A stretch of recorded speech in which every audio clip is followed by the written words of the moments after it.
That is the first point. ನಿಮ್ಗೆ ಬೇಕಾದ್ರೆ awareness activities, preventive steps ತಗೊಳ್ಳೋದಕ್ಕೆ ಅವ್ರಿಗೆ ಡಿಸ್ಕ್ರಿಷನರಿ ಫಂಡ್ಸ್ ಅನ್ನು ಕೂಡ ನಾವು ಕೊಡ್ತೇವೆ.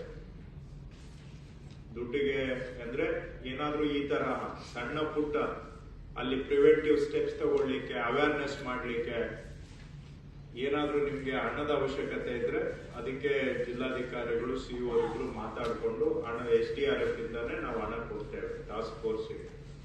ಆದ್ರೆ ಪಂಚಾಯತ್ ಲೆವೆಲ್ ಕಮಿಟಿ ಆಕ್ಟಿವ್ ಆಗಲಿಲ್ಲ ಅಂದ್ರೆ ತಹಶೀಲ್ದಾರರು DC ಕೂತ್ಕೊಂಡು ಅಲ್ಲಿ ತಡೆಗಟ್ಟುವ ಕ್ರಮ ಮಾಡ್ಲಿಕ್ಕೆ ಆಗೋದಿಲ್ಲ. ಸೊ ಹಾಗಾಗಿ VAಗಳು, RIಗಳು ಮತ್ತು PDO, ಸೆಕ್ರೆಟರಿ, ವಾಲ್ ಪರ್ಸನ್ಸ್, ಗ್ರಾಮ ಸೇವಕರು, ವಾಟರ್ ಪರ್ಸನ್ಸ್ ಇವರೆಲ್ಲರೂ ಸಹ ಸಂಯೋಜನೆ ಮಾಡಿ ಬೇಕಾದಾಗ ಪೊಲೀಸು ಮತ್ತೆ ಫೈರ್ ಅಂಡ್ ಎಮರ್ಜೆನ್ಸಿ ಅವ್ರನ್ನ ಹಾಕೊಂಡು ಇದು ನಾವು ಹೇಳ್ತಾ ಇದ್ರೆ ಬರೀ ಭಾಷಣಕ್ಕೆ ಅನ್ನೋ ತರ ಭಾವನೆ ನಿಮ್ ಮನಸ್ಸಿನಲ್ಲಿ ಇರಬಹುದು, ಆದ್ರೆ ಇದನ್ನ ಮಾಡಲೇಬೇಕು.